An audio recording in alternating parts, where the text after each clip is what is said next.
Bentar. Ada masalah dengan file. Kok tiba-tiba hilang lagi ya?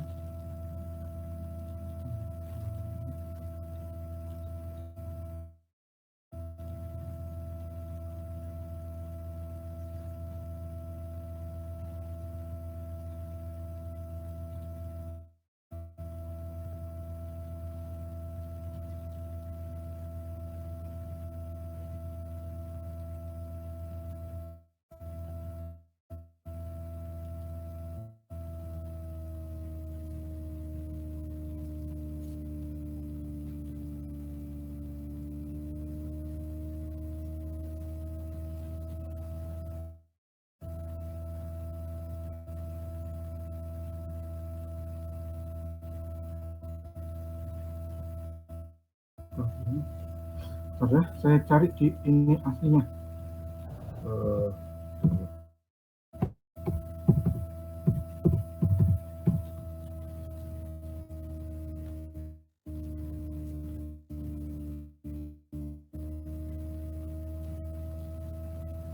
Oke, temu.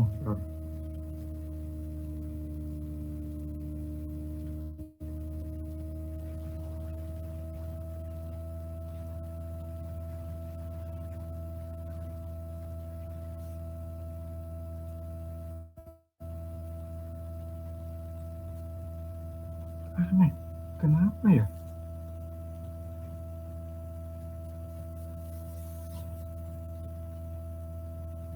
Oke, sudah ketemu nih.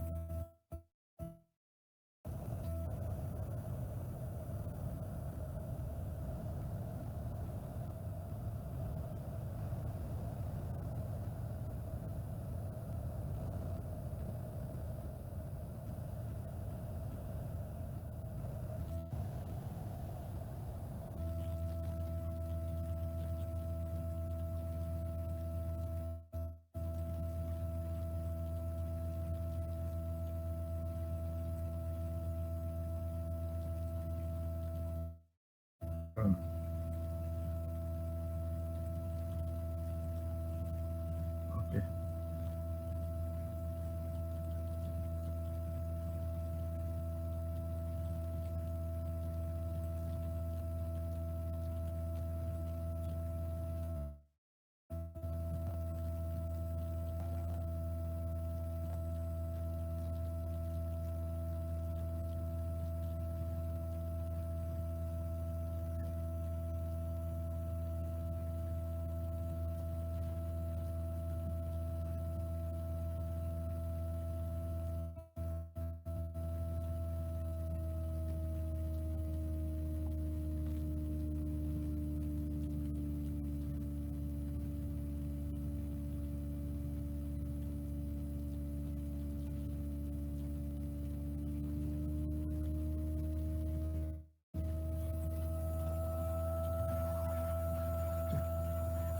Ini ada masalah lagi.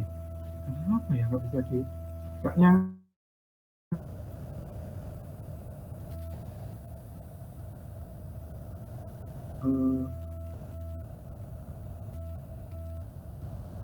masih dibunuh berarti ya? Bentar.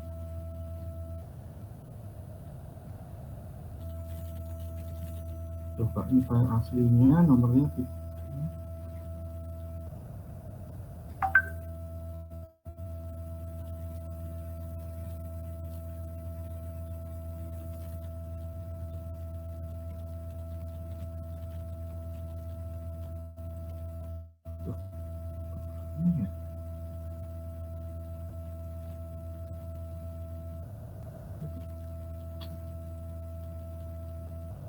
Kalau di ngarah ke aslinya, sebentar. Kenapa ini?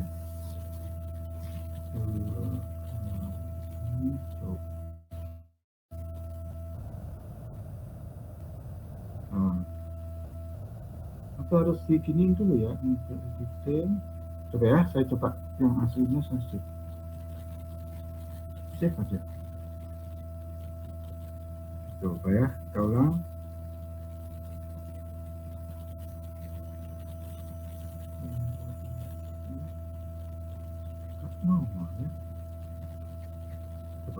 layer ya.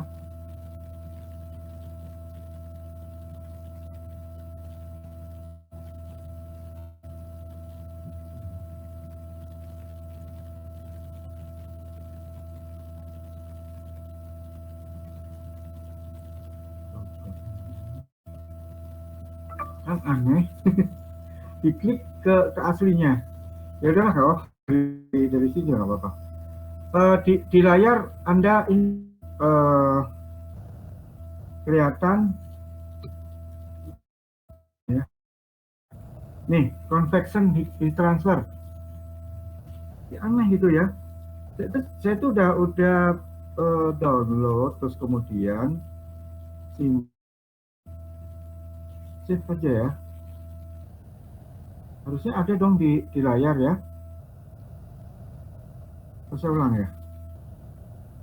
Stop sharing. Can share your screen. Kan aneh ya. Lalu begitu. Oke.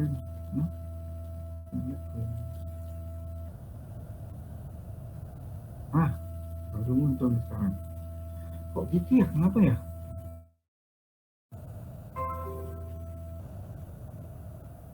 Nah, maksud saya yang ini.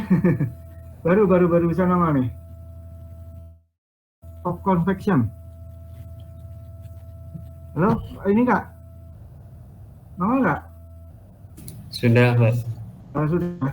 Oh, oke, baik. Nah, oke ya. Jadi yang terakhir itu kita kan sudah menurunkan persamaan ya dengan sederhana itu ya. Bagaimana kalau konduksi dan konveksi itu menjadi satu ya. Jadi dalam satu lintasan perpindahan panas, dalam satu lintasan Q itu terlibat konveksi dan konduksi. Udah sederhana. Yang jadi masalah adalah bagaimana menentukan H ya. Menentukan H itu susah sekali ya, karena itu tergantung dari bagaimana fluida itu bisa ya, bagaimana fluida itu bisa mengalir. Nah, mengalirnya fluida itu bisa karena yang sudah saya terangkan ya, seperti Anda mengalirnya fluida karena adanya perbedaan berat jenis ya. Terus kemudian tolong diingat-ingat pada saat saya menjelaskan tentang air yang dipanci. Nah, disebut dengan natural convection ya. Suka orang memberi istilah free convection. Nanti kita pegang yang natural ya, natural saja ya, seperti itu. Nah, saking sulitnya orang suka cara ya, salah satu analogi yang disebut dengan boundary layer. Saya pernah singgung mungkin seperti boundary layer ini seperti apa? Lapisan yang ditambahkan, padahal itu nggak ada gitu ya. Lapisannya imajiner, ya. Lapisannya imajiner. Nah, di lapisan tipis ini, adanya konveksi itu dihitung seolah-olah seperti konduksi, ya. Itu biar gampang aja.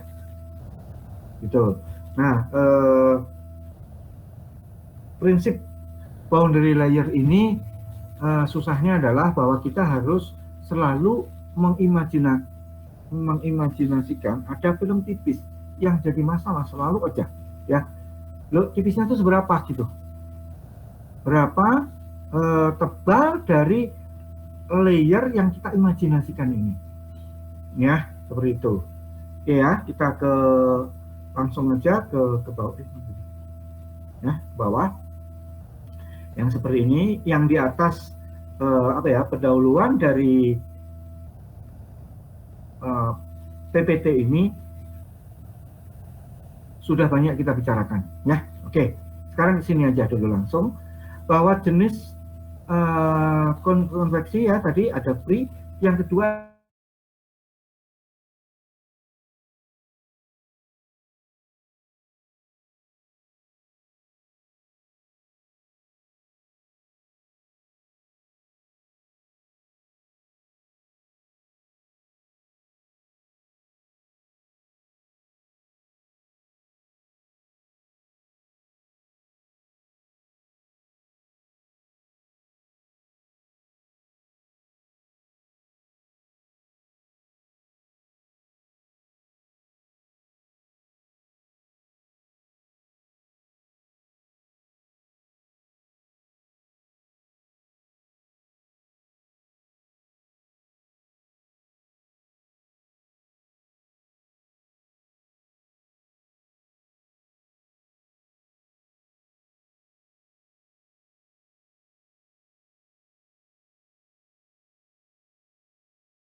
daripada mesin rangin boundary layer ya, lebih apa ya, lebih praktis, lebih gampang lah di pabrik itu langsung aja lah ya. Kenapa bisa langsung? Karena nanti Anda bisa lihat variabelnya itu bisa langsung diukur, sekali lagi diukur ya. Kalau dengan konsep boundary layer, imajinasi kita tentang berapa tebal boundary layernya itu kenyataannya nggak bisa diukur begitu ya. Tapi bahwa Anda misalkan suka pakai boundary layer, ya silakan aja, nggak apa-apa. Secara scientific memang itu dianut juga kok, nggak apa-apa ya, silakan, nggak apa-apa. Nah, sebentar, untuk memecahkan konveksi Anda harus mengenal bilangan-bilangan ini. Sudah pernah saya singgung ya, sudah pernah saya singgung. Oke, sekarang langsung saja, karena ini ya definisi dari bilangan-bilangan ini kan pernah kita singgung ya, waktu dulu kita juga pakai yang ini ya, PBT-nya. Oke, langsung aja kita sekarang ke konveksinya sendiri ya. Yang pertama adalah natural convection. Natural convection itu adalah konveksi yang gerakan massanya alami oleh adanya perubahan berat jenis. Adanya perubahan berat jenis, boleh juga Anda bilang massa jenis, ya kan? Boleh, massa jenis. Nah, baru setelah massa jenis akan merubah berat jenis. Loh, kok bisa begitu? Iya, definisinya aja ya, bahwa massa jenis adalah Rho sama dengan M per P, itulah massa jenis. Pokoknya M per P. Kan? Benda tambah panas, P tambah gede, kan gitu ya. Rho sama dengan M per P. M itu kan tetap ya. Terus, ingat hukum kekekalan massa. Ya, kemarin minggu ini kita membahas hukum kekekalan energi. Hukum kekekalan massa juga berlaku di sini, bahwa massa itu tidak bisa dihilangkan dan tidak bisa diciptakan. Jadi M itu tetap. P yang bisa melar gitu ya, bisa muai.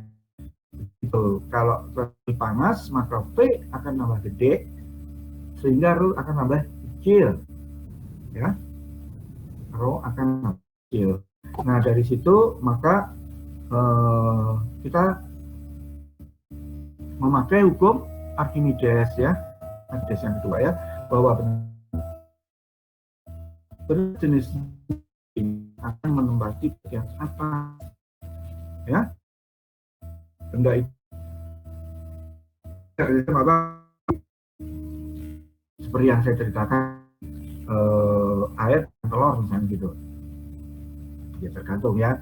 Kalau telurnya masih bagus kan tenggelam karena berat jenisnya lebih gede daripada air ya.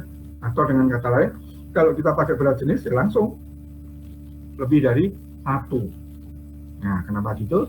Ingat bahwa berat jenis itu adalah Rho dari suatu zat dibandingkan dengan Rho air. Nah, kalau kita punya sistem telur dan air, ya kan, airnya sendiri dibandingkan dengan dia, air dibandingkan dengan 1. Ya, begitu. Jadi kalau benda berat jenis lebih dari satu akan tenggelam. Ya, oke, seperti itu. Nah, yang ringan tadi akan lebih ke atas, ya, menyebabkan adanya pergerakan seperti itu. Nah, ya seperti ini sudah dipetakan ini, langsung saja. Kalau perbedaan berat jenisnya itu lebih gede, lebih ekstrim, maka gerakan ini juga akan makin kencang, akan kencang seperti itu. Prinsipnya gitu aja lah. Nah, dalam ini kebalik ya. Dalam perpindahan massa, dalam perpindahan panas konveksi yang natural, ya, natural convection, kita bahasa Indonesia kan dari konveksi yang natural atau alami juga boleh, nggak apa-apa. Tapi masalahnya natural sendiri itu sudah diadopsi dalam bahasa Indonesia ya, resmi ya, sinonim dengan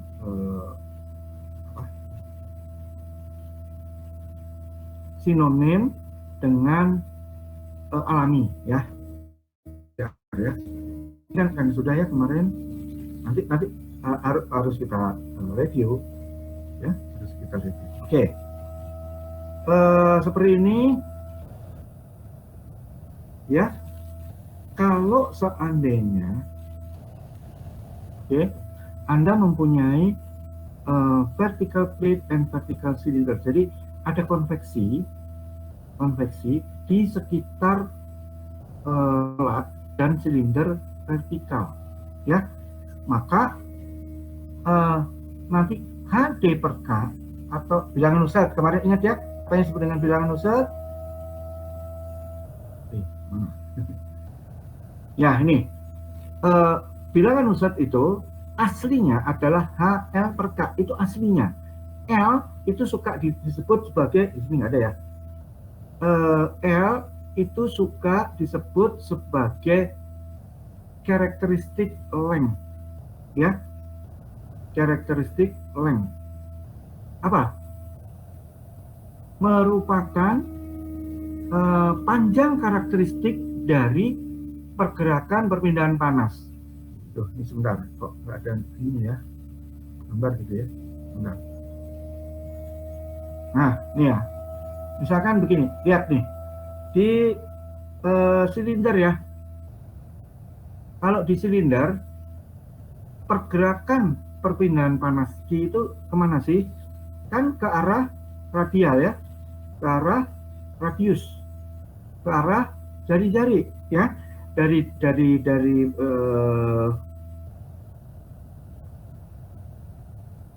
dalam silinder ini ke luar ya, dari dalam silinder ini keluar. Nah,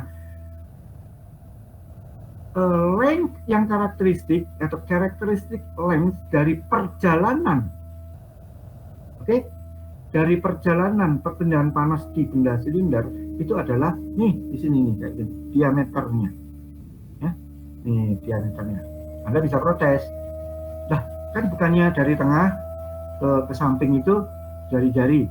Ya, iya sih, makanya jari-jari, tapi ingat bahwa jari-jari itu sama dengan setengah diameter. Sedangkan kenyataannya, ya kan, kalau Anda punya pipa yang bisa Anda ukur langsung itu adalah diameternya, ya nggak? Pakai jangka sorong itu. Bayangkan Anda punya pipa silinder ya, terus Anda mau ukur pakai jangka sorong, dijepit. Emang yang ketemu jari-jarinya? Kan nggak, langsung diameternya. Ya, sehingga orang suka mendeklarasikan bahwa nih karakteristik length L, C-nya itu karakteristik ya, itu adalah suatu diameter. Oke. Nah, kalau silindernya mana tadi? Oke. Masih.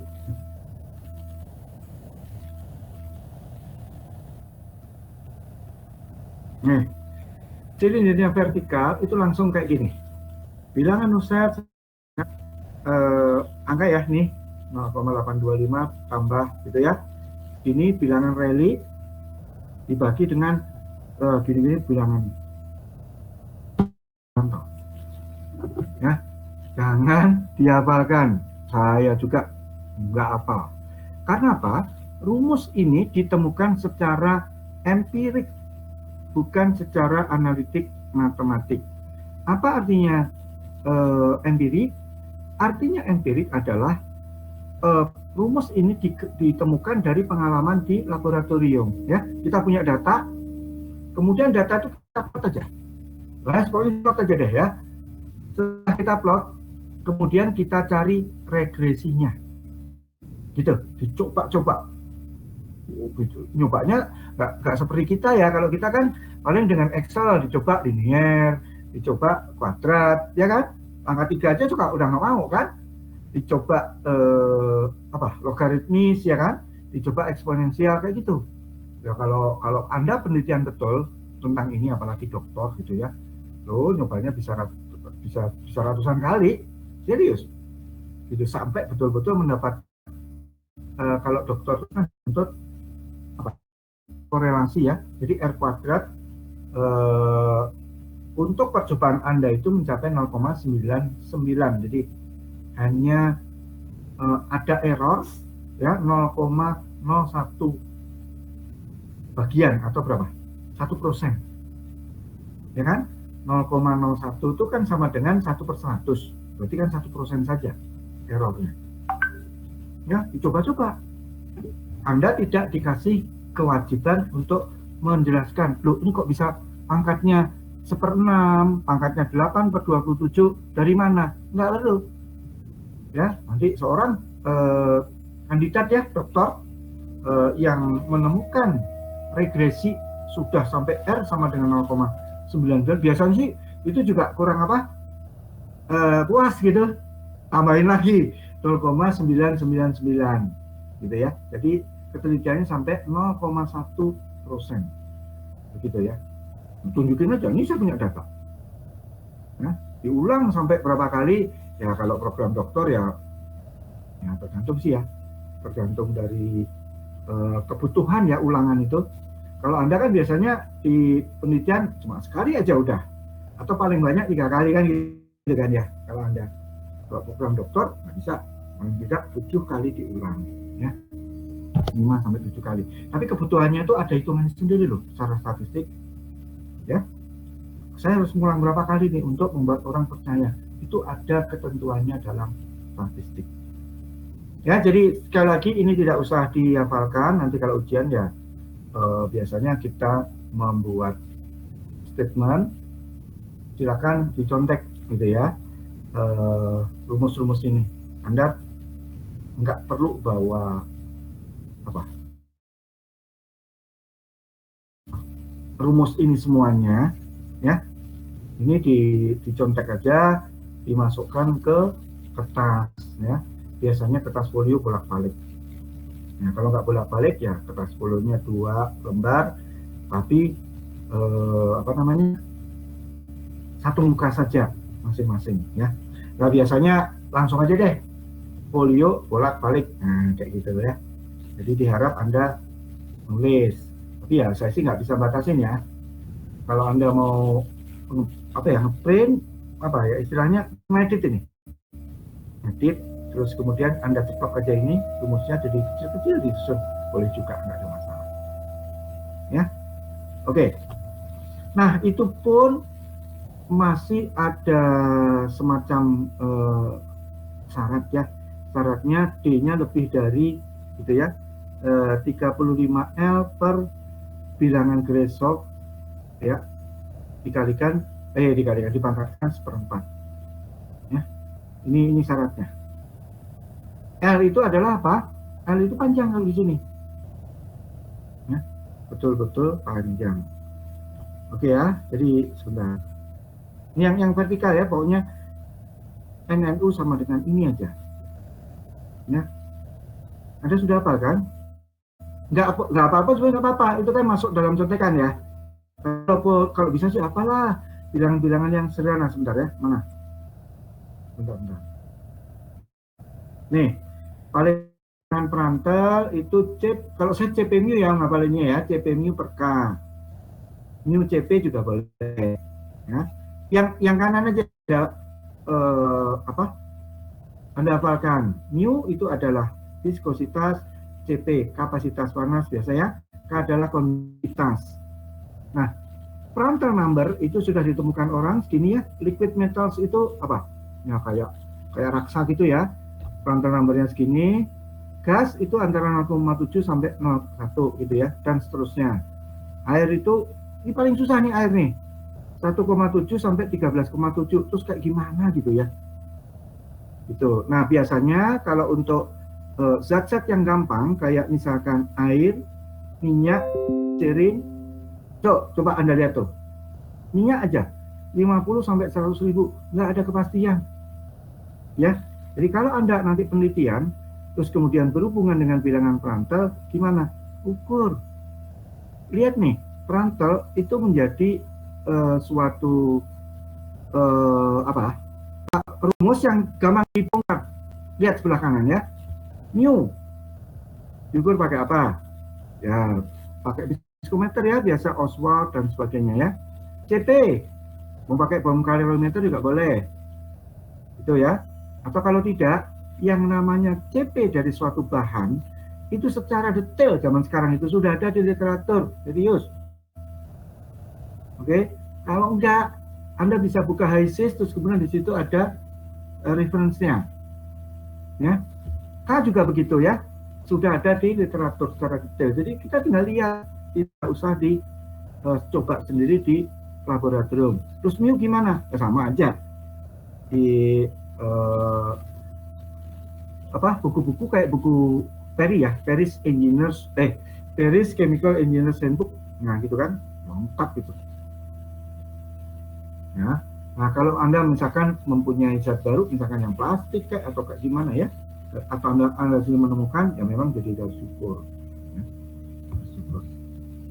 Ya, oke, ini ya, yang sederhana. Terus, ya, Nusselt itu HL tapi L-nya adalah L karakteristik, ya, LC. Kalau cairan dalam pipa ini menjadi HD. Ya, kalau satu lagi apa ya? Jangan Grasov ya. Seperti ini, G kali beta TS min T tak hingga itu maksudnya per phase. Jadi kalau misalkan Anda mempunyai cairan di dalam pipa gitu ya, yang disebut dengan TS itu adalah temperatur di permukaan dinding bagian dalam ya, biasanya ya. Kan kita mengalirkan cairannya di dalam pipa. Loh, apa ada cairan yang di luar pipa? Ada. Nanti deh kalau kita belajar double pipe heat exchanger, kita belajar STHE, shell and tube heat exchanger, kayak gitu ya. Oh, itu ada cairan yang mengalir di luar pipa, ya. Pokoknya di surface saja deh. Kalau bulk phase fasa kebanyakan ya. Nah, didekati kalau Anda melakukan pengukuran, TKI itu ada di tengah-tengah pipa. Ya. Kalau itu pipa itu ada di tengah-tengah pipa, sama kan jadinya. Ya. G jangan dibilang 10 ya, 9,81 ya kan. Kenapa begitu? Kita tinggal di Khatulistiwa ya. Nggak seperti si Newton yang tinggal di Inggris, gitu ya. Dia dekat dengan kutub berarti lebih dekat ke pusat bumi. Ya, loh, kok bisa begitu? Karena bumi itu berputar selama berapa sih? 4,5 miliar tahun, berapa ya? Coba ada yang ingat nggak angkanya? Kata orang astronomi, ya kan? Usia bumi ini sudah sekitar 4,5 miliar tahun dari usia alam semesta yang 13,8 kan total dari Big Bang. Kalau bumi itu 4,5 miliar tahun. Bayangin ya, bumi berputar selama 4,5 miliar tahun, sehingga kutub-kutubnya kayak kepenyet, ya kan? Atau khatulistiwanya lempar, ya. Kenyataannya begitu. Sehingga di khatulistiwa jarak ke pusat bumi itu lebih jauh, menyebabkan G-nya kurang dari 10 akhirnya. Jadi 9,81 ya dimasukkan. Ya, nih beta itu ada rumusnya. Nih, definisinya gini, beta volume coefficient of expansion of the fluid. Jadi koefisien sebetulnya beta koefisien ekspansi. Nah, untuk gas beta itu sama dengan seperti F. Ya. TF itu apa? TF itu ini seper dulu ya. TF itu adalah rata-rata TW ditambah dengan TB dibagi 2, rata-rata ya. W. Nah, W ini adalah yang di wall sama dengan yang di surface tadi ya. Terus kemudian TB itu ada di surface. Loh, apa bedanya dengan TS dengan theta hingga? Ya memang kira-kira sama. Memang kira-kira sama ya. Kenapa orang membedakan TS theta hingga di sini ya? TS theta hingga dengan yang satunya adalah TW dan T-bulk. Nah, ini masalah praktis. Yang TW dan T-bulk itu betul-betul si fluidanya itu sudah terlalu ini ya, jadi beta ini untuk fluida yang sudah terletak di dalam penyalur ya, penyalur. Nah, TS dan theta hingga bisa-bisa tidak di dalam penyalur. Jadi gitu ya. Loh, itu seperti apa misalkan? Enggak di dalam penyalur. Ya kalau misalkan ada air mengenang, terus kemudian Anda masak air ya di dalam panci ya, itu hanya wadah saja kan, bukan penyalur. Nah, beritulah kira-kira ya, seperti ini. Oke, nanti deh kalau kita sempat ya natural convection, ada contoh soalnya itu lebih gampang lagi ya. Nah, terus kemudian LC-nya itu pangkat 3.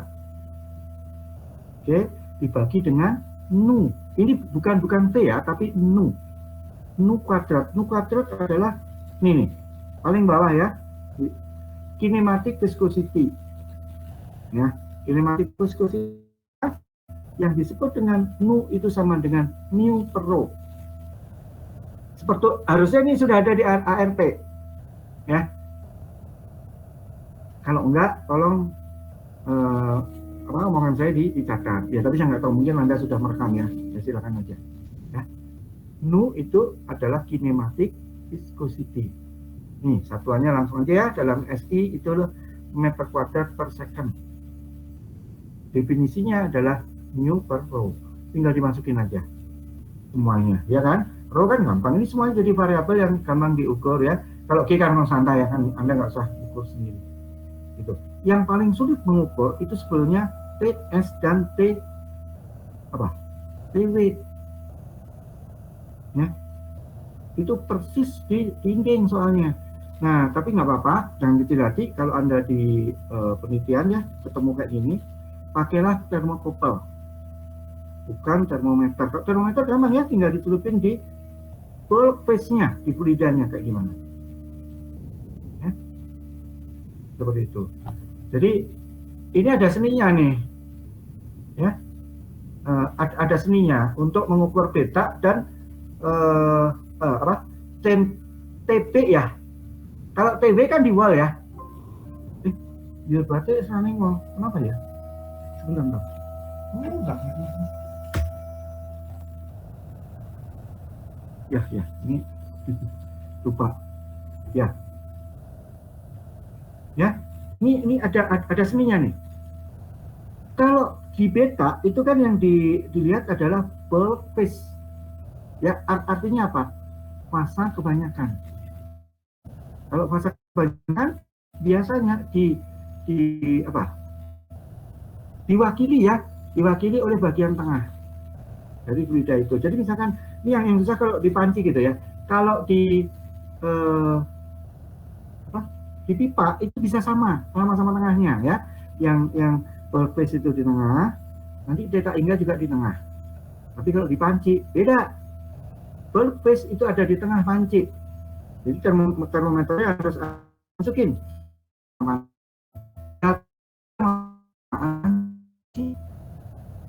Kira-kira begitu ya. Gitu. Tapi kalau di dalam pipa sama aja. Sama saja kira-kira. Jadi bisa kapan nanti bisa saling menghapuskan ya. Oke.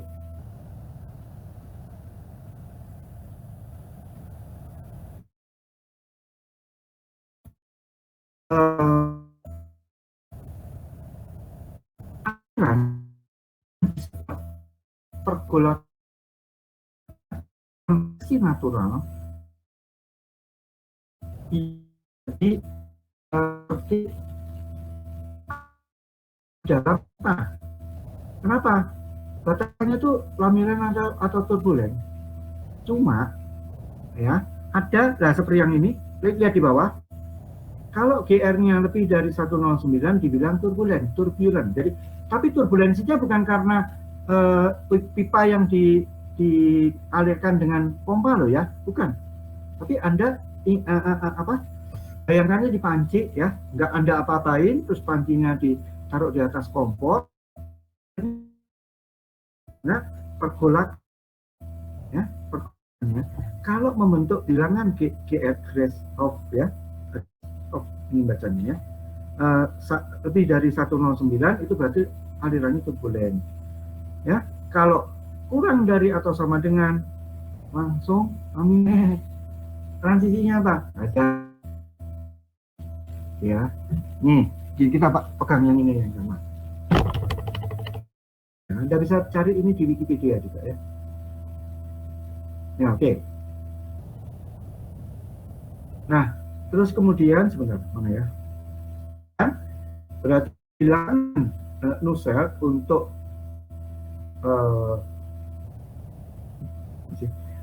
konveksi yang di vertical plate ya, kan sorry.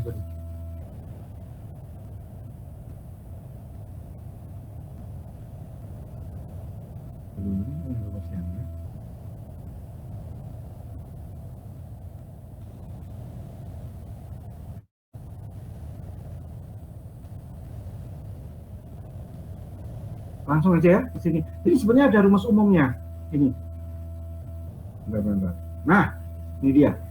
Ini rumus umumnya paling bawah. Sorry, saya kok jadi bingung liar ya karena saya sambil agak mulai sakit.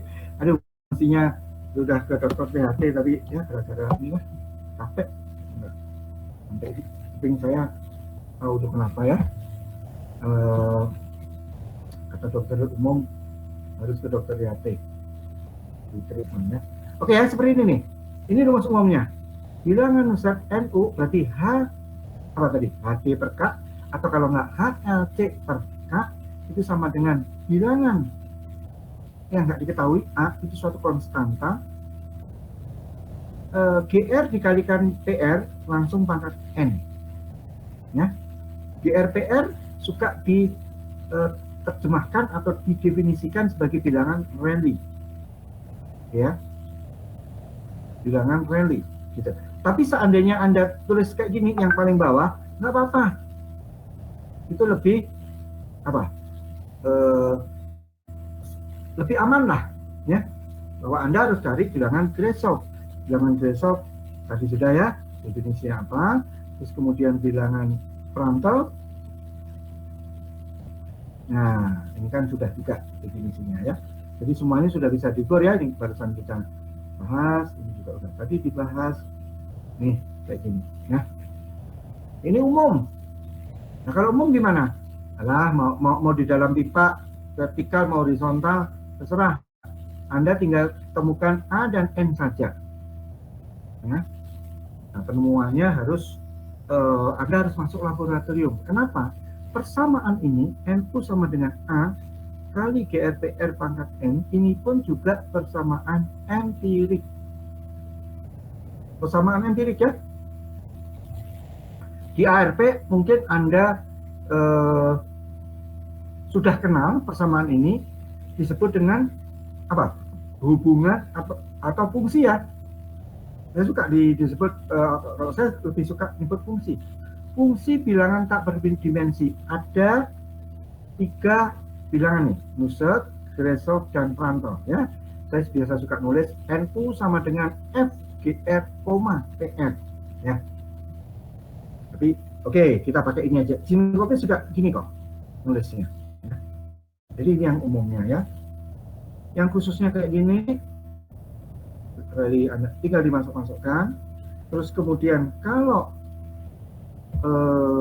nih, for an instrumental vertical surface or plate. Jadi kalau pelat, ya bukan silinder yang vertikal, pelat yang vertikal. NU itu, nah ini ditulis nih, ditulis umumnya, ya ditulis umumnya. Terus kemudian ini GR itu adalah, berarti kan mana tadi? Ini G delta T ya, ini kan. Nah terus kemudian PR adalah CP mu per K, ini yang biasa saya hafalin ini ya. Nah terus kemudian A pangkat N juga, ini sebagai persamaan umum. Tuh yang khususnya kayak gimana? Ntar ya, nggak ada kalau di sini ya. Ini definisi TF sama aja dengan yang tadi. Nah, sekarang kalau silinder horizontal kayak gini, lagi-lagi tidak usah dihafalin. Oke, kalau bola kayak gini, buat kan, ya. Nah, konveksi juga gitu ya, buat untuk bola. Jadi kita ini skip dulu. Ya, seperti ini hubungannya. Kalau misalkan vertical plate NU sama dengan bla bla bla, ya kan? Ada orang yang sudah menemukan apa? Sebenarnya NU hanya fungsi sebagai bilangan Rayleigh saja, dan sudah ada angka konstantanya ya, 0,59 kali bilangan Rayleigh dipangkatkan ini 0,14 nih, bentar.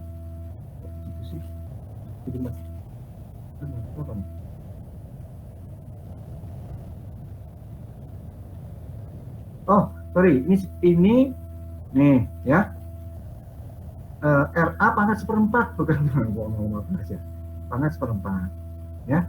Yang di sini RA pangkat berapa? 1/3 ya. Oke, ini apa ya, perpindahan panasnya mengarah kemana? Ke length kayak gini ya. Ke selimut ya. Jadi ke apa, ke dinding atau ke pelat yang sepanjang L gitu kan. Ini sebenarnya ke belakang sana bentuk dinding ya, perpindahan panas ya ke sini, ini juga situ ke sana, nembus ya, nembus dinding yang dindingnya punya panjang L. Jadi hanya sepanjang L saja ya, tidak misalkan tembusan yang ke arah sini ya kan, bisa kan, panas bocor ke sana kan bisa, tapi biasanya diabaikan ya, diabaikan. Nah yang tadi barusan kita bicarain itu yang akuratnya ya, yang akuratnya kita bisa lihat di daftar ini saja ya. Kalau pelatnya horizontal kayak gini nih ya. Oke, kalau pelatnya incline tuh gimana, miring gimana nih, G yang ini, jadi G yang terletak di bilangan Grashof, dijadikan G cos theta ya, G cos theta. Nah ini tapi bersyarat lagi bilangan Rayleigh-nya harus kurang dari 10/9, tapi ini gede banget kok, umum aja ya, umum saja ini. Kalau dia bahasa boleh pakai ini ya. Nah seperti ini ya. Terus kemudian kalau seandainya horizontal, ini horizontal, seberapa persamaannya? Lihat sebelah kanan ada ya, tinggal dimasukin ya. Nah ini pun ternyata kalau mau detail masih di apa? Dibagi dua. Oke, yang satu ini ada hot surface, ada apa ya? Panas di sini. Terus kemudian ini suatu pengantar, ya. Terus kemudian dia nempel di suatu apa ini? Ya, suatu isolator misalkan gitu ya, di lantai misalkan gitu ya. Atau kalau enggak kayak gini, ada panas mengaruh ke plafon. Seperti itu.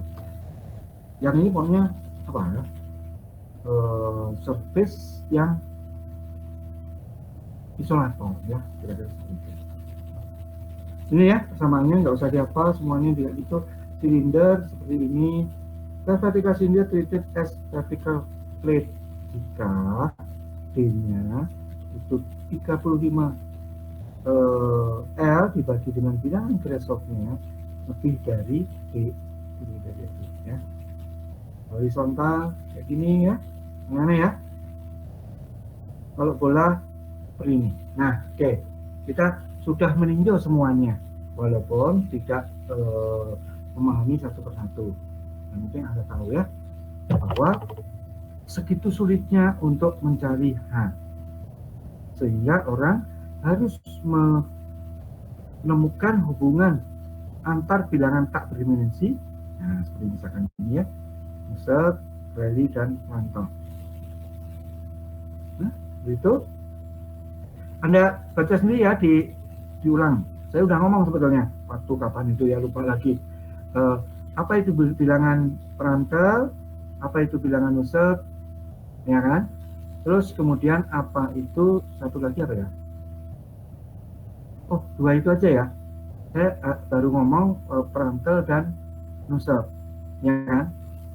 Tapi kira-kira lah. Kalau Nusselt itu menyatakan nantinya perpindahan panas Anda di dalam heat exchanger itu konvektif atau ya, konvektif atau konduktif. Jadi bersifat seolah-olah seperti konveksi full atau konduksi full. Nah, padahal heat exchanger Anda misalkan kayak STHE gitu. Lalu sifatnya mendekati konduksi. Serius. Kalau benda fluida yang Anda alirkan sangat viskus, meler banget ya. Contohnya adalah yang saya pernah di industri ya, benda meler banget dan terus dialirkan dalam heat exchanger. Apa itu? Yaitu bahan antaranya rayon, disebut dengan viskus, viscose tulisannya, bukan viscose ya, bukan viscose, bukan, tapi viscose. Nah, itu bahan rayon ya, itu di banget kental banget, sehingga hampir tidak terjadi konveksi, walaupun bisa dialirkan ya, walaupun bisa dialirkan. Mengalirkannya memang Bapak belum juga ya, pakai pompanya harus pompa piston kayak gitu bahasa. Terus yang kedua apa coba? Lari lumpur itu loh, yang di pabrik keramik ya, biasanya digunakan untuk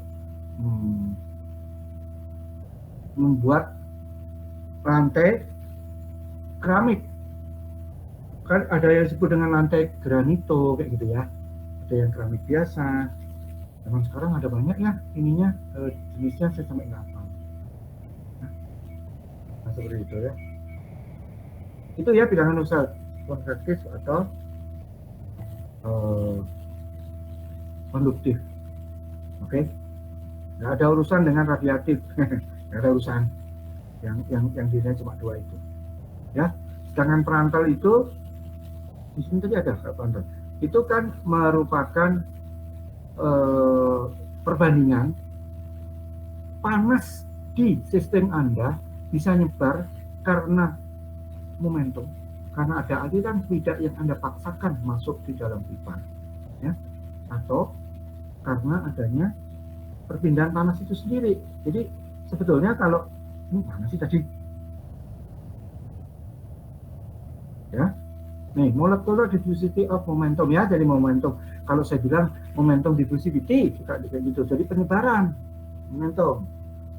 momentum atau kalau enggak perpindahan ya, perpindahan momentum Anda pelajari di OTK 2 ya, berarti itu tentang aliran fluida.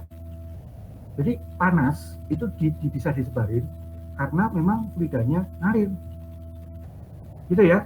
Itu kalau Prandtl number lebih dari 1 ya. Kalau kurang itu molecular diffusivity of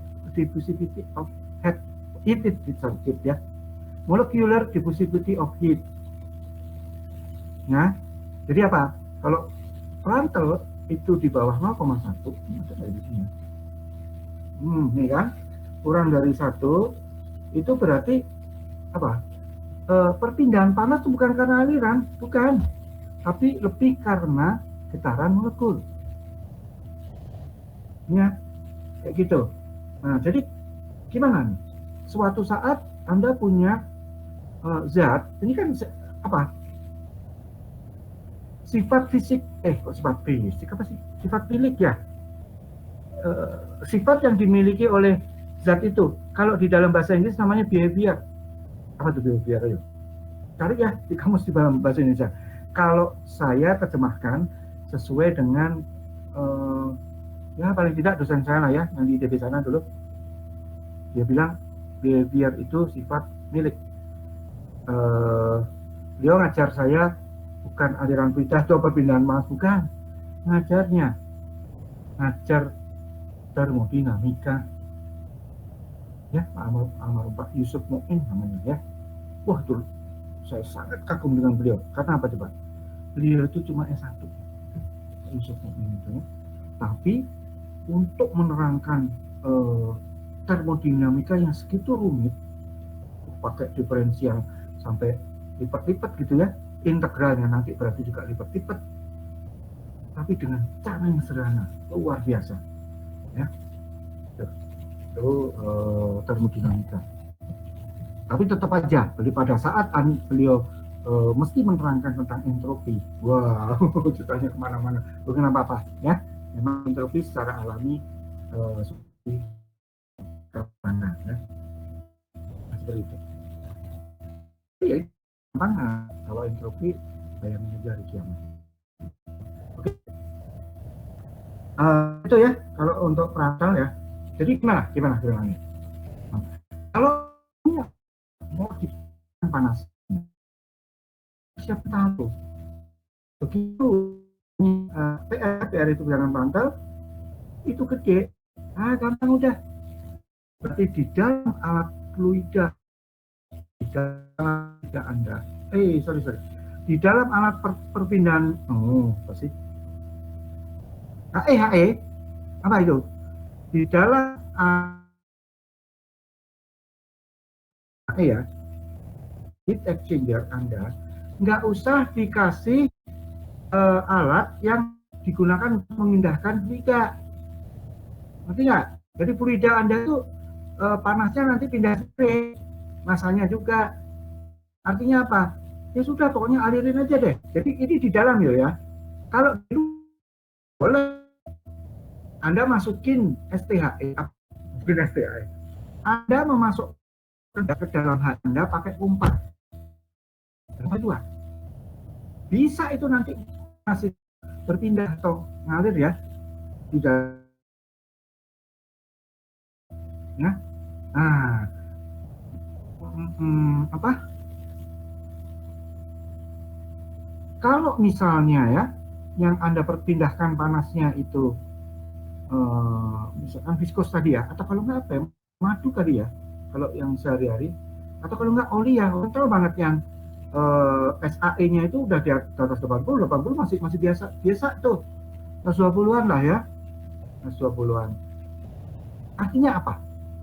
Di dalam heat exchanger Anda harus dikasih alat gerak juga. Misalnya yang ini screw ya, screw conveyor. Jadi penggerak si fluida Anda itu nggak bisa cuma pompa yang di luar, enggak, di dalam sendiri itu, di dalam alat Anda sendiri mesti ada itu apa, alat gerak ya. Ini salah satu tuh skru conveyor. Kami pernah menemukan juga apa yang disebut dengan ribbon impeller, ribbon ya, pita, ribbon itu kan pita. Jadi pengatur yang bentuknya pita itu seperti apa, tolong Anda sendiri yang cari di internet kah atau di mana, atau jangan Anda sudah diajarinya pada waktu Anda praktikum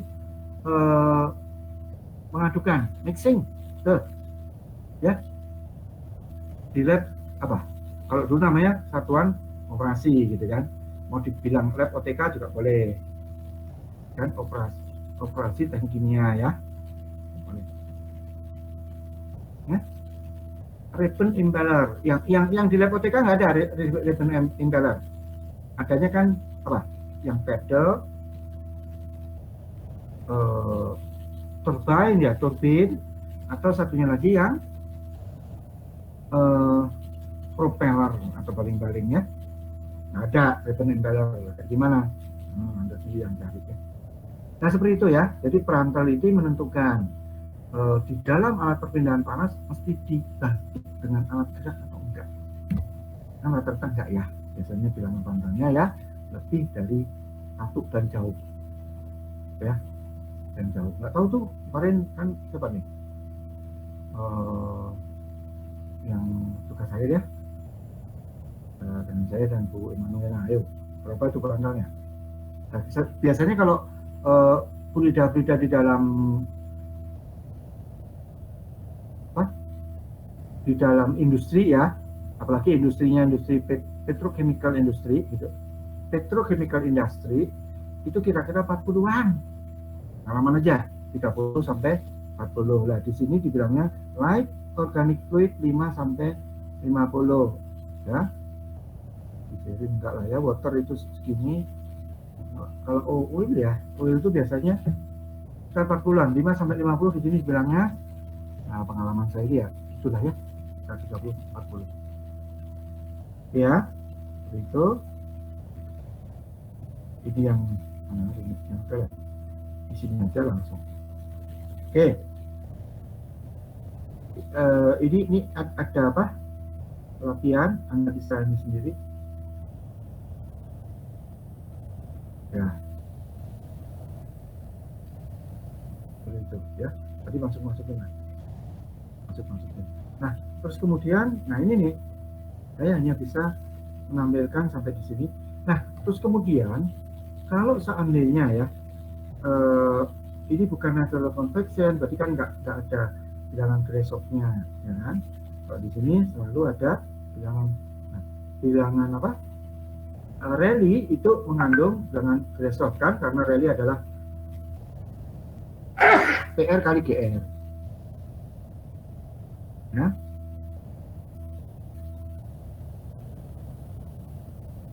Nah, terus kalau yang force convection itu gimana? Ya, bentar ya, saya stop dulu darinya. Ini dari tadi susah soalnya. Ternyata bisanya saya pakai kakinya, dan susah tuh Pak. Saya nunjukin aja kok. Makanya saya, karena apa? Nggak bisa diturunin si rumus-rumus itu, nggak bisa diturunin seperti waktu saya nulis di papan. Ya, yang kemarin-kemarin kan 3 kelas saya masuk dan saya nulis di papan. Kenapa saya berani? Ya karena dengan gampang bisa dianalisa secara matematik. Ya seperti kemarin itu, pakai sigma lah, pakai kayak gitu. Nah kalau ini nggak bisa. Ini adalah persamaan empirik ya. Jadi pengalaman.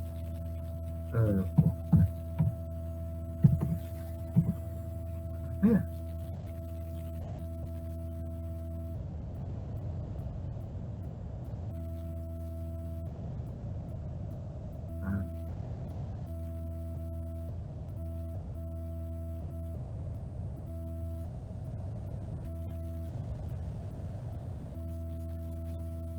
untung ya sekarang ada internet ya. Kalau nggak bisa satu.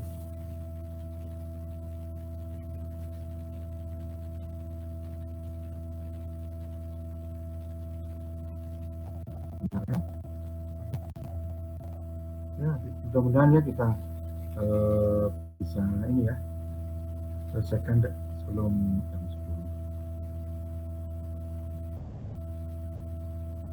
10. Teman-teman.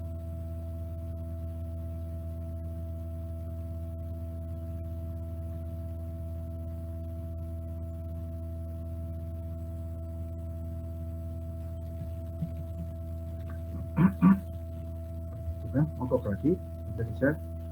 Nah,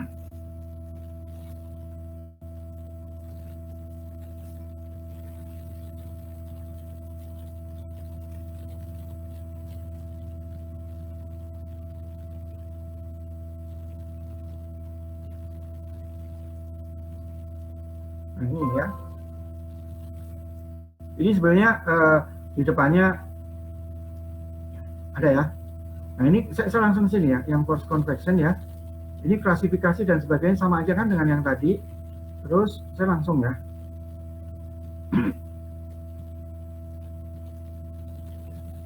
Ada konsep boundary layer dan sebagainya. Langsung aja. Nah ya, kira-kira kayak gini lah contohnya ya. NU sama dengan suatu bilangan, ya kan?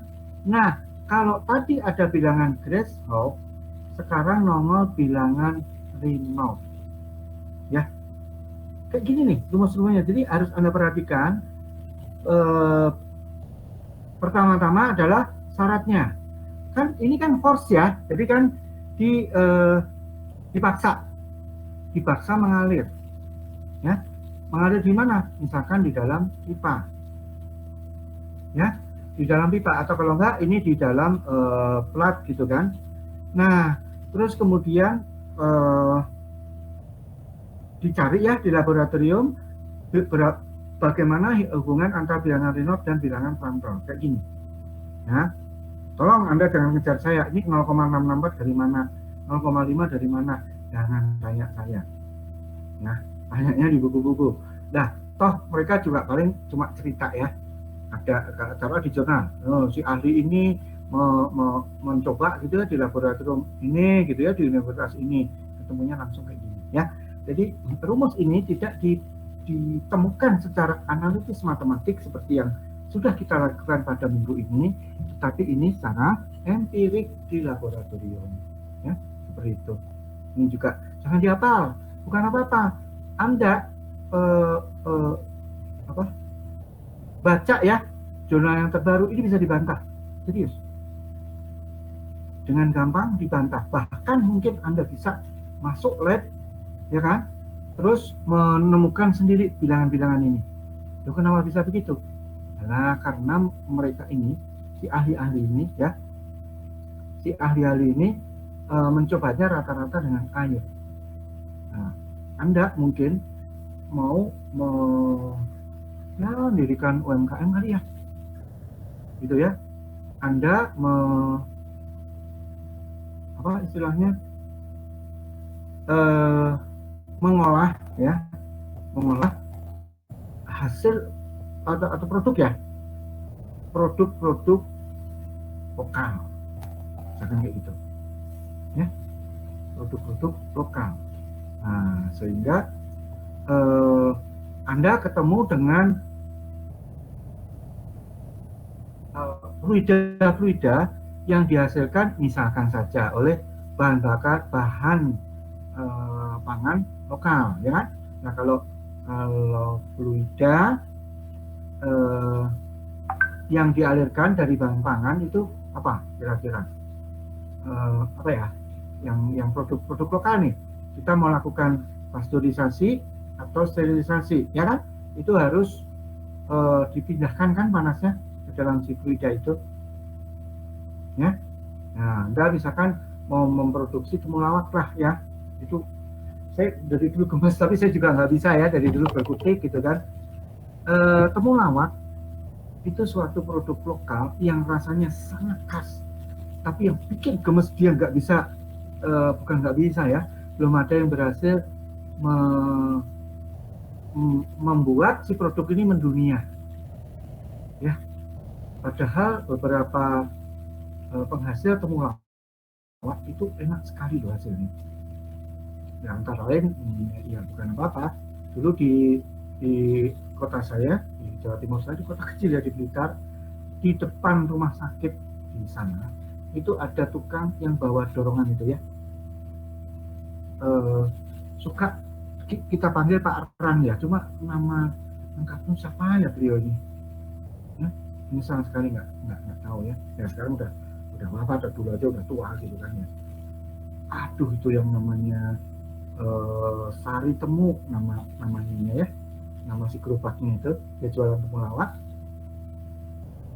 Untuk apa ya istilahnya, kalau bahasa Jawa itu ngangeni gitu, rindu sekali dengan Sari Temunya Pak Ran itu ya. Jadi kalau kami dulu pulang kampung itu bisa selalu nyari Pak Ran itu butuh. Kalau seandainya itu bisa ya, waktu itu kita mahasiswa membuat dia itu bisa awet, terus kemudian dibotolkan dengan botol juga yang apa ya, paten botolnya, jadi bentuknya khusus yang bisa menarik gitu ya. Wah, itu saya yakin itu bisa mendunia. Nah, salah satu kekuatan minuman itu kan bukan cuma rasanya, ngerti nggak? Tapi juga bentuk botol. Nggak percaya, coba bentuk botol Coca-Cola dengan Sprite. Kenapa sih yang Sprite kok dibikin apa, gerinjul titik-titik gitu, sedangkan Coca-Cola gerinjulnya kok panjang-panjang? Itu tuh rahasianya di situ ya. Orang mempermainkan yang disebut dengan flavor. Kalau Anda mengikuti kuliah umum saya tentang tekstur ya waktu itu ya kan, salah satu sensor untuk membuat kita merasa tertarik kepada bahan pangan adalah kulit ya kan. Nah, Anda kan sudah nyoba tuh roti nih, sudah renyah atau belum, Anda patahkan roti Anda dengan tangan kan gitu kan. Itu di sensor kulit yang di tangan itu akan membuat Anda mengambil keputusan ini renyah apa enggak gitu kan. Nah, tapi pada waktu praktikum tekstur memang nggak boleh, Anda harus pakai sensori yang ada di mulut ya. Nah, ya supaya etal sih. Nah, seperti itulah kira-kira ya. Kok bisa sampai sini tadi ya? saya cerita apa tadi? Ya oke ya. Jadi apa ya, konveksi itu bisa dilihat gitu ya, dari beberapa sudut ya. Oke, kira-kira seperti itu. Sebentar ya, kok nggak bisa dibuka, sebentar ya, saya cari ini ya kalau gitu.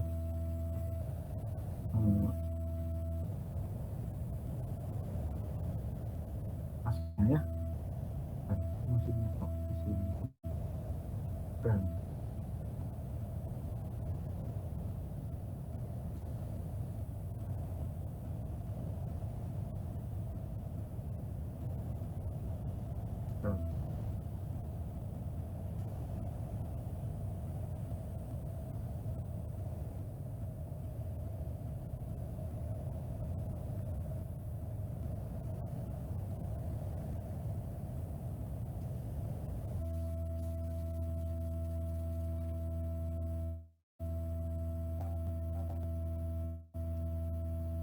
saya lebih suka ya searching di internet ya, karena apa sih, saya juga kalau apa game itu malah jelek ya. Oke, sebentar.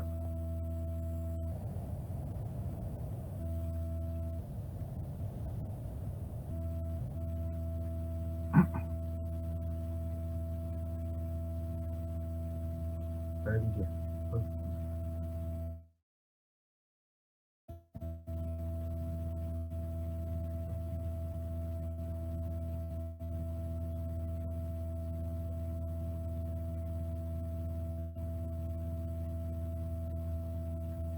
Ini udah banyak banget rumusnya, itu ada kok bisa nyangkol ya sebenarnya tadi ya.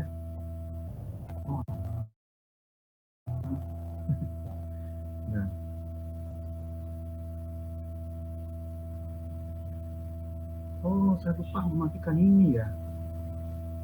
Benar. Matikan aja ya. Kayaknya jadi nggak lancar. Ya biasalah. Komputernya kuno ya.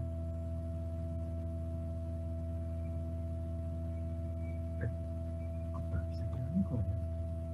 Ini kan yang tadi. Oh, sekali lagi. Oh, ini dia.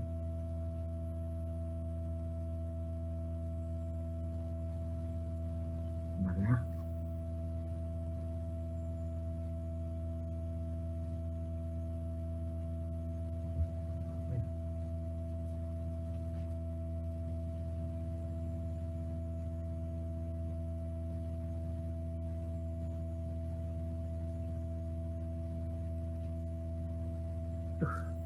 Berarti sekali lagi.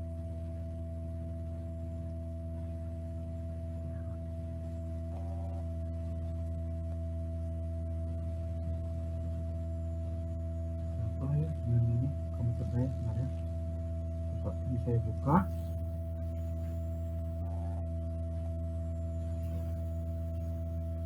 Oke. Oh, dia minta di save ke sama ya. Ke.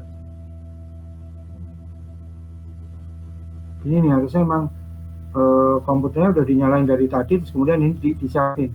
Nah, barusan saya betul-betul capek ya dari itu. Nggak bisa apa-apa di sofa ya, walaupun nggak tidur ya. Aduh, lemas sekali karena tangan sakit. Nah, ini. Enggak.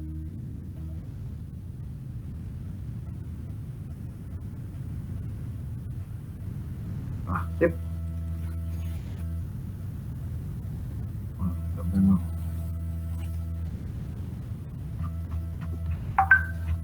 Nanti isinya juga gitu-gitu kok. Saya hanya membuktikan aja. Saya tidak menuntut Anda untuk apa? Untuk hafal ya. Oke.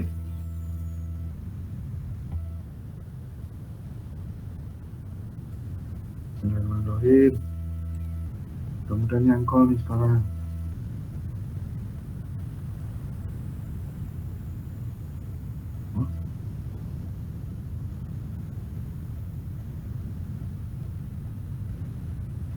Oke, kalaupun enggak, saya akan coba kayak gini dulu. Keluar lagi. Cancel.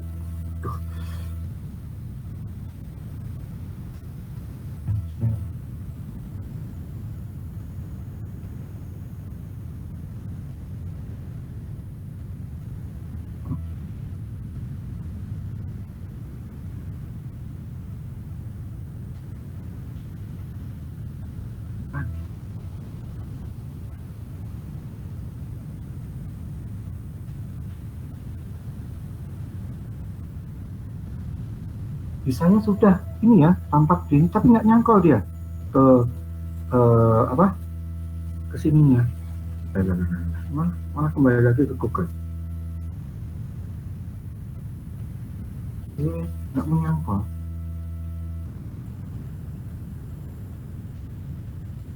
Ya.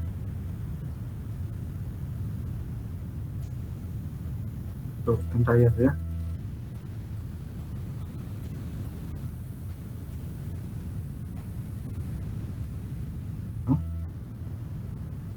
Terus coba saya pernah diajarin Pak Roni, kalau misalkan susah kesini dulu gimana gitu. Bentar, ingat nggak ya caranya?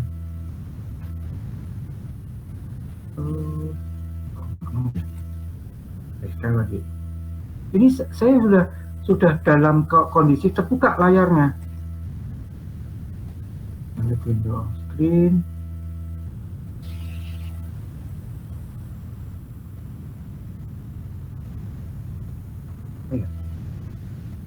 Post construction.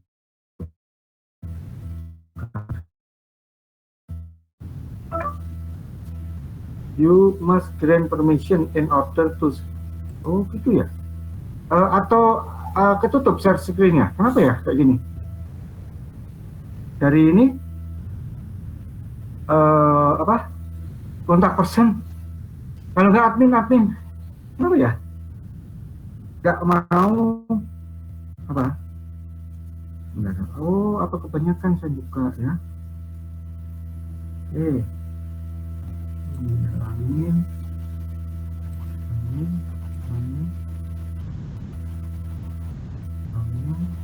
Amin.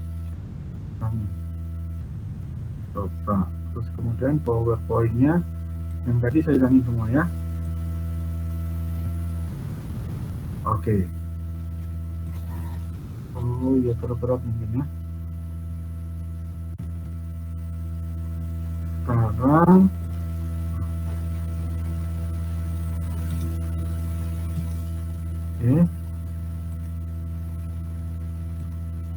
kok jadi nggak mau nyangkol.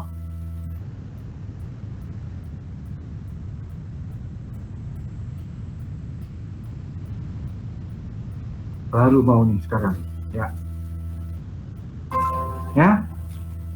Ini kenapa sih selalu begini ya? Oke. Sekarang udah. Sudah, Pak. Oke. Ya. Ini langsung aja ke sini ya. Jadi hubungan bilangan upper dimensi jadi lebih sederhana ya. Kalau di dalam cup ya, terus kemudian cupnya ini mendapatkan panas menyeluruh dari seluruh dindingnya. Misalkan nanti ya Anda punya DPHE ya, double pipe heat exchanger, atau kalau tidak STHE yang semuanya melingkupi, gitu ya. Gampang, bilangan nusretnya langsung ada konstanta, nggak ada bilangan pantalnya, nggak ada bilangan Reynolds-nya, langsung kayak gini, gampang kan? Tapi sekali lagi, Anda jangan menghafalkan ya. Nih. Terus kalau constant surface temperature, jadi ini lebih spesifik lagi ya. Di permukaan itu konstan banget. Nah ini biasanya di peralatan yang sudah dioperasikan lama gitu. Jadi lama sekali steady state, ya langsung NU-nya segini. Gitu. Jadi HD per K-nya kan gampang ya. D-nya tinggal dihitung, kok dihitung D-nya. D-nya itu tinggal diukur pakai jangka sorong, K-nya lihat di literatur ya. Udah, nanti untuk HC-nya, yang karakteristik ini berapa, udah tendang semua ke kanan, Anda langsung tahu hanya berapa. Ini gampang banget yang kayak gini-gini, ya. Nah, terus kemudian ada yang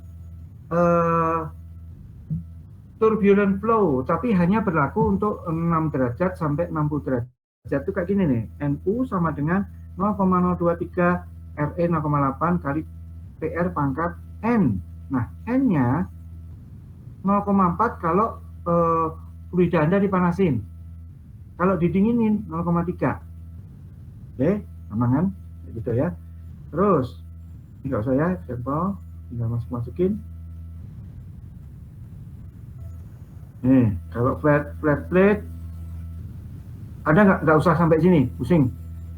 Ya, untuk perpindahan panas bakso apa ya, kepaksa saya harus sampai sini gitu ya, neranginya nanti kapan ya? Oh bukan Anda ya, adik kelas Anda, tapi nanti bukannya saya tuntut untuk ini, bukan, langsung solusinya saja kayak gimana. H sama dengan, nah kayak gini, yang kayak gini ya. Oke, ya seperti ini ya. Ini sudah tadi sebetulnya 0,064. Ini kalau di bentuk yang apa nih, pelat ya, tadi yang pelat. Kayak ginilah pokoknya. Wah, ini mencoba untuk diturun-turunkan gitu kan. Nah, tapi ya sama aja. Tuh kan, ada yang bilangan nusret tinggal diginikan aja. Tinggal, tapi susah juga ya di akar, terus kemudian akarnya di bawah. Ini berlaku untuk liquid metal yang ini mestinya ada syaratnya nih, ya, yang dialirkan dalam kondisi laminer. Kok nggak ada ya? di sini ya. Jadi RE itu tertentu sebetulnya, tidak berlaku untuk semua RE ya. Oke, seperti itu. Terus kemudian mana lagi ya bentuknya? Nggak usah, yang langsung aja. Nah ya,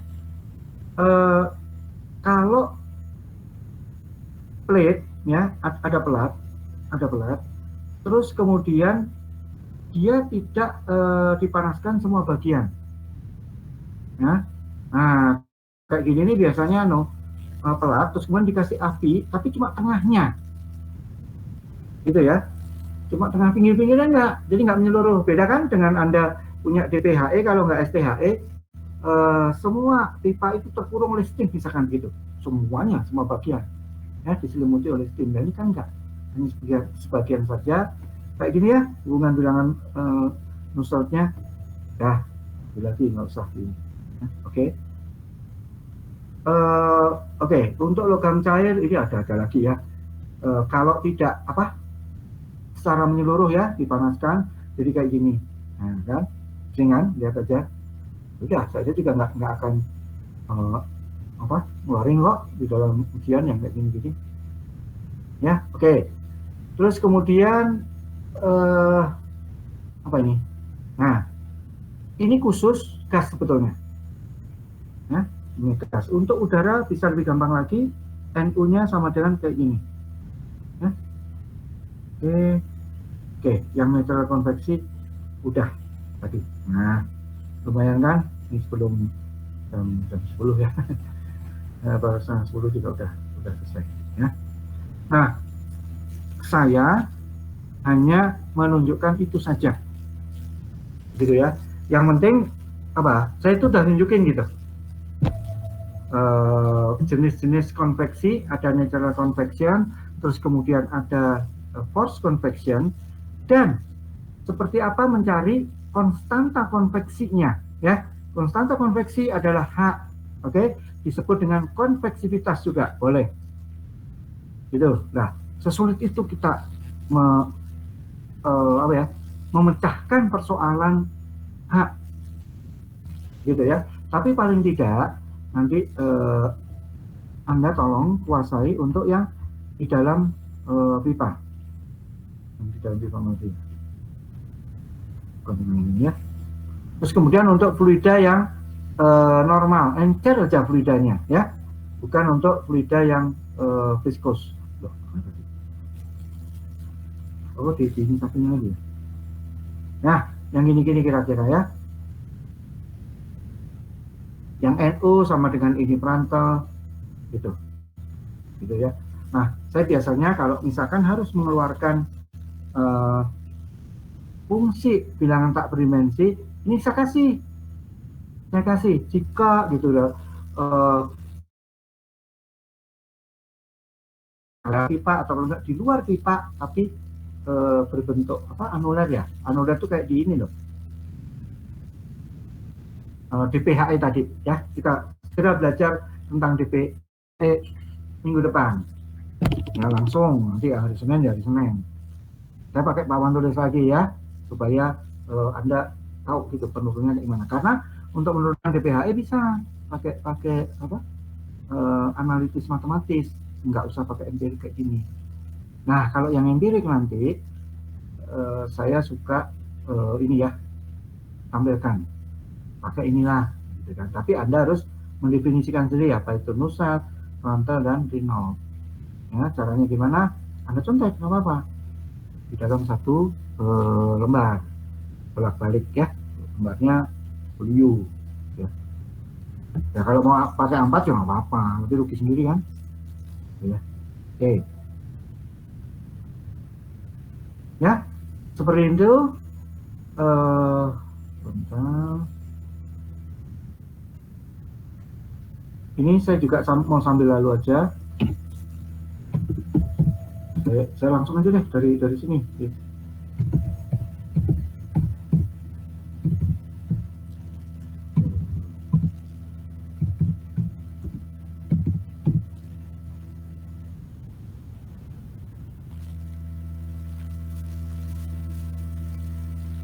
Bentar ya.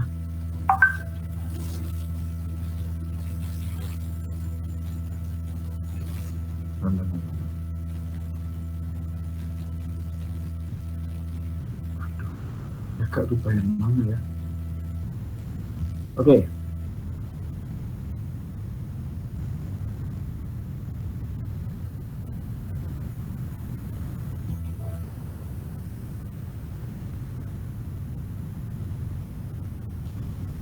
Kamu kembali di bawah.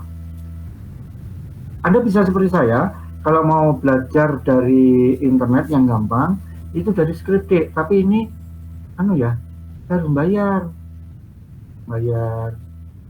berapa ya? 70 ribu per bulan. Nggak signifikan. 70 ribu masa enggak ya? Coba, udah nggak susah ya? Ini.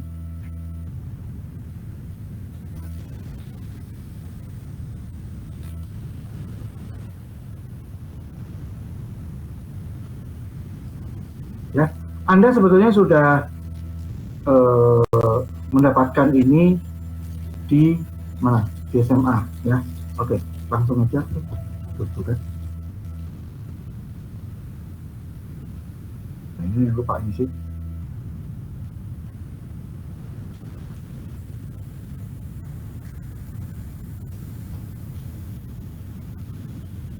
Kok gampang ya? Ini gampang banget. Lalu begini. Oke. Nih. Ini nggak usah kita pelajari ya, langsung aja. Emission and absorption of radiation. Jadi ini radiasi sebetulnya. Nih. Ada Stephen Boltzmann law. Langsung aja ya, bahwa Q itu sama dengan, nih, Q per A sama dengan konstanta Boltzmann dikalikan T pangkat 4. Sudah ada di layar? Sudah? Sudah ada belum? Sudah, Pak. Sudah ya? Sudah. Jadi Q itu sama dengan, ini sigma bacanya, sigma A T pangkat 4. Ya, oke. Nah, kenapa heat radiation itu harus kita pelajari sendiri? Karena, lihat no, T-nya itu pangkat 4. Ya, T-nya pangkat 4. Jadi, bagaimana? Nggak bisa Anda satukan seperti konduksi dan konveksi. Nggak bisa. Ya, seperti yang sudah kita pelajari. Ya, jadi gimana? Kalau Anda mempunyai radiasi, itu harus dihitung satu-satu. Konduksi plus konveksinya itu berapa Q-nya, radiasi sendiri kita hitung. Q sama dengan A sigma kali T pangkat 4. Masih ingat ya, bahwa A ini adalah surface area biasa ya. Sigma ini konstanta Stephen Boltzmann, harganya udah tertentu, 5,672 kali 10 pangkat minus 8. Ya, watt per meter kuadrat Kelvin. Dulu kalau waktu masih SMA, kan kalau SMA lebih sadis ya, suruh ngapalin ini kan, nanti masuk ujian bukan ujian ya, zaman SMA dibilangnya ulangan gitu kan, bukan quiz, bukan, tapi bisa masuk UTS atau UAS. Kalau saya potong angka 2-nya ya, maka kita hanya menghafalin angka yang berurutan 5, 6, 7, 8. Oke. Nah, tenang aja, ini angka 2 ini nggak signifikan ya, udah 0,0002. Masih signifikan. Anda masukin aja 5, 6, 7, 8. Gampang kan ngapalinnya ya. Saya dulu gitu. Soalnya bukan apa-apa, nggak apa-apa. Gitu. Ya. Seperti ini ya, pokoknya kayak gini lah. Hanya angka itu saja yang muncul ya. Nah, nanti kalau misalkan permukaan dari benda yang ditembus oleh radiasi itu berbeda-beda, maka nanti juga ada rumus ya, semacam rumus empiriknya yang beda-beda. Tapi ini bukan ini. Nah, nanti kan si radiasi itu membentuk suatu paparan ya yang berbeda kalau misalnya bentuk permukaannya beda, melengkung atau datar gitu kan. Ya gini lah, Anda bayangin ya, Anda punya lampu senter terus Anda sorotkan itu ke permukaan meja Anda yang datar, ya kan? Itu kan nanti akan membentuk bulat tuh, kayak gitu ya. Nah sekarang bayangin seandainya Anda punya pipa peralon yang agak gede, Anda center, ya kan? Apakah nanti membentuk bulat sempurna? Kan enggak. Jadi seolah-olah jadi elips. Nah kayak gitu-gitulah pokoknya ya. Terus nanti masukin ke persamaan-persamaan empirik. Ya, oke, ini kita nggak usah pelajari deh, karena apa-apa, terus juga nggak akan keluar ya. Karena apa? Di dalam industri kimia, transfer karena adanya radiasi itu kurang gitu kan. Tapi jangan salah loh ya, boiler itu sebetulnya radiasinya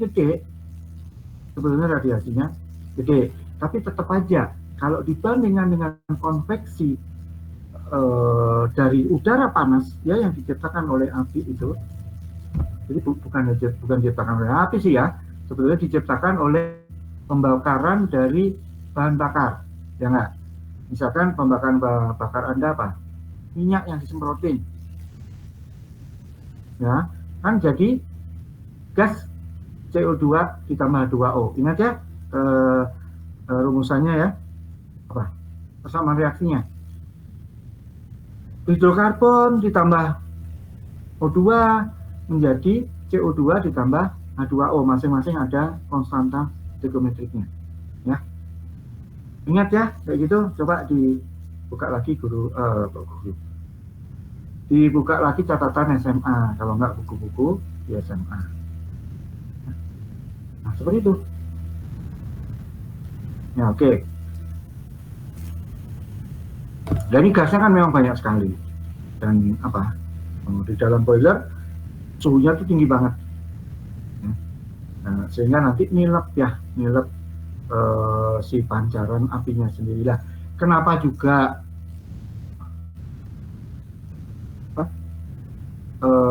radiasi tapi tergantung boiler. Saya soalnya pernah lihat boiler di pabrik nggak kayak gini, nggak yang saya ceritakan. Kenapa? Apinya kan tidak nyembur. Ngerti nggak? Permukaan semburan api itu seberapa sih kalau dibandingkan dengan gedenya boiler? Ya, boiler itu gedenya kan bisa semobil tangki yang suka bawa bensin ya, yang karbon bensin itu loh.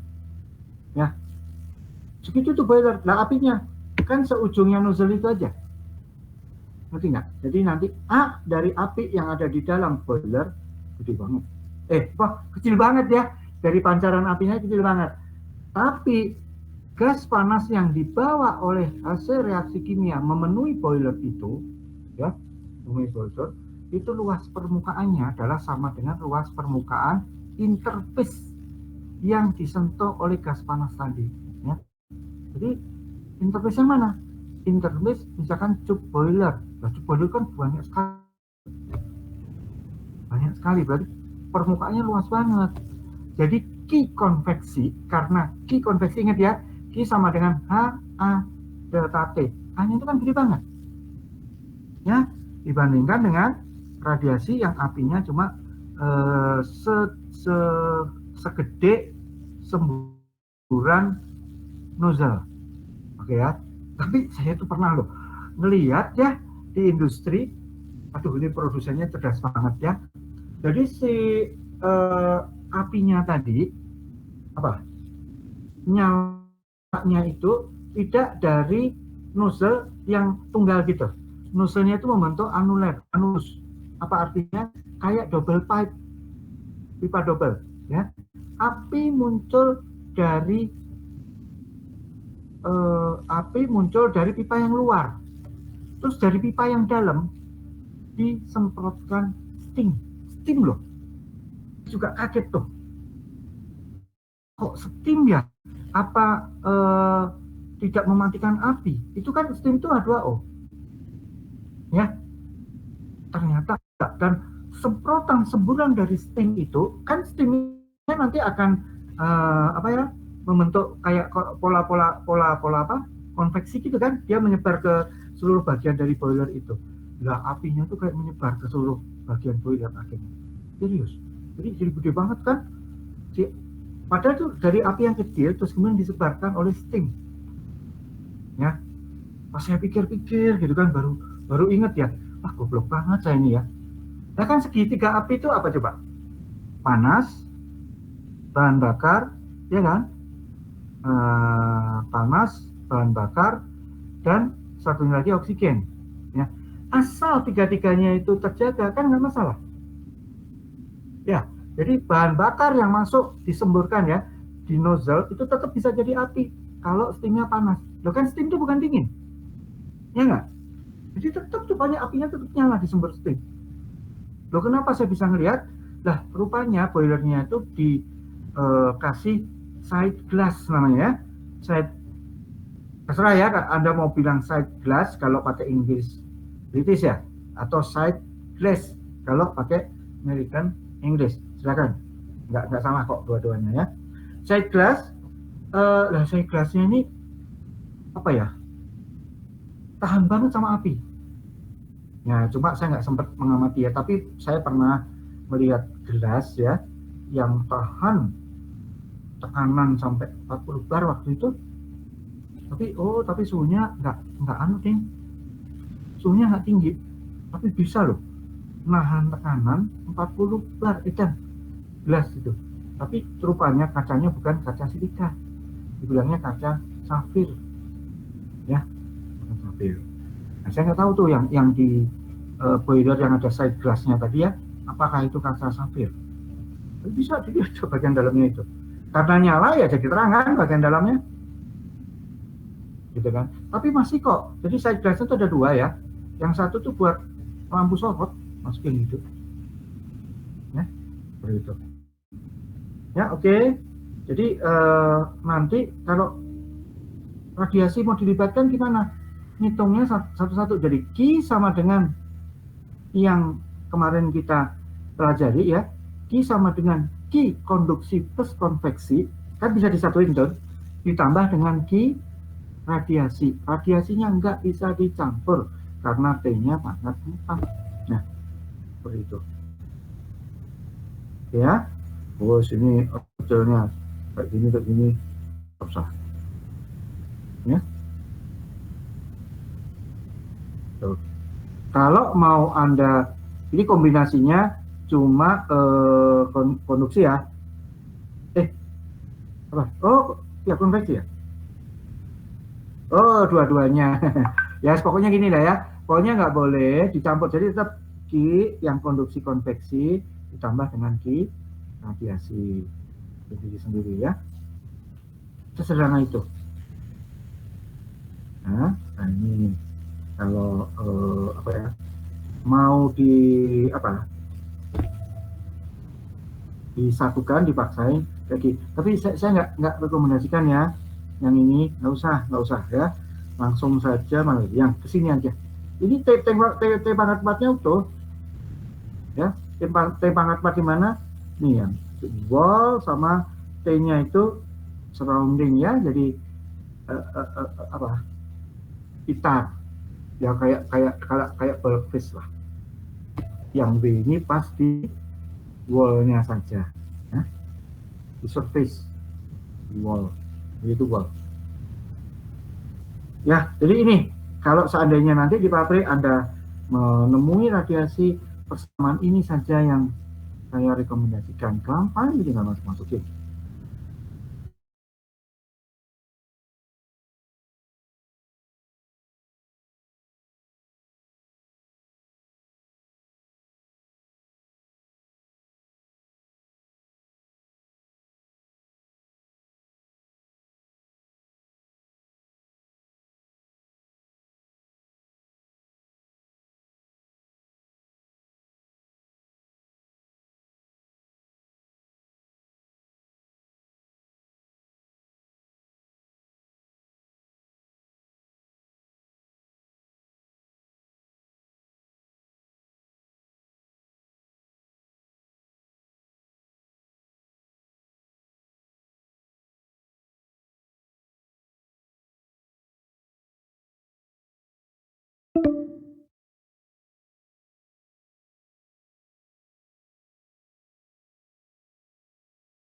membuat zat cair seperti nebula. Zat cair panas menjadi apa? Ya kabut lah. Kabut tapi panas. Kabut kan bisa dingin ya.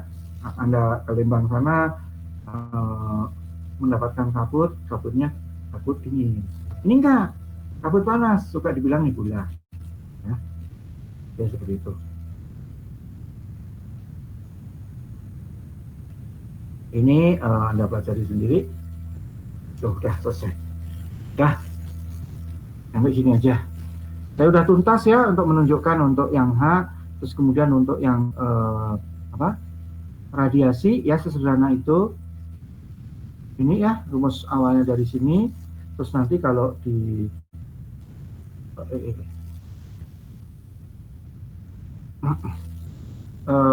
dikombinasikan ya, dikombinasikan seperti ini dengan konduksi dan konveksi. Oke.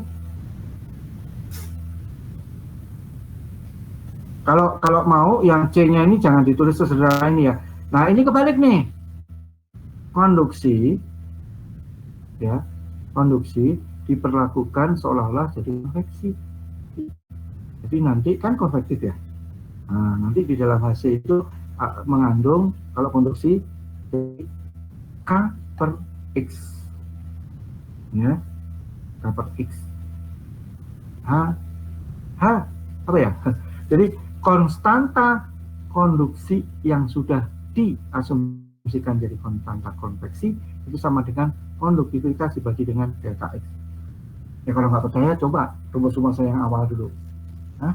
Yang mulai dari rumusnya si Puhi ya, si Puhi itu Anda turunkan nanti ambil jadi kayak gitu. Turunkan sendirilah. Nah, sesederhana ini, banyak untuk macam-macam. Oke, kan nggak ada pertanyaan. Ya mestinya tadi kita jam 19 ini ya. 45, sekarang kita akhiri di 21.45, jadi pas lah 2 jam ya. Tapi kan tadi lambat juga kita ya. Tapi nggak apa-apa lah. Terus setengah jam, tapi kalau udah cukup, mau gimana? Izin Pak. Oh ya silakan, gimana? Izin untuk meminta PPT-nya sama yang minggu kemarin Pak. Oh minggu kemarin juga belum? Iya Pak. Anda bisa ketemu saya Senin nggak? Mana aja yang mau Anda minta? Oh ya baik. Ya, mungkin. Nanti kita ketemu ya Senin.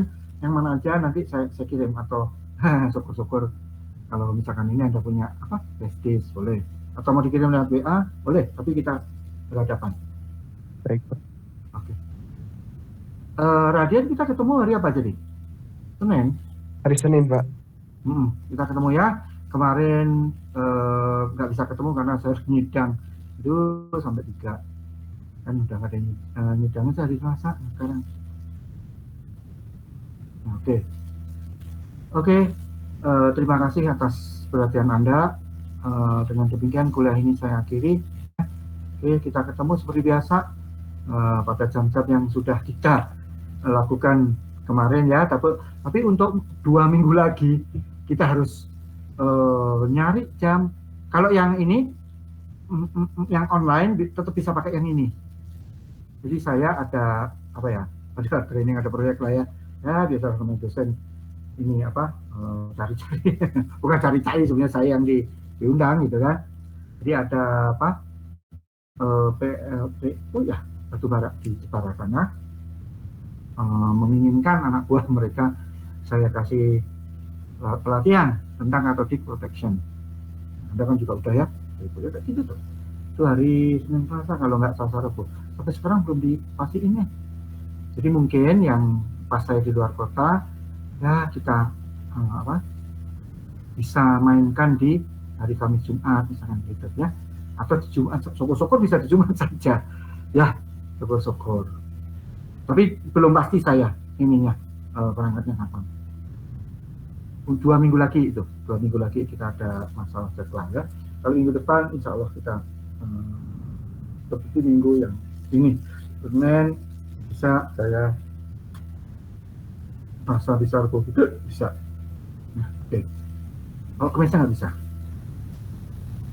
Oke, terima kasih atas perhatiannya. Saya check out. Assalamualaikum warahmatullahi wabarakatuh. Terima kasih.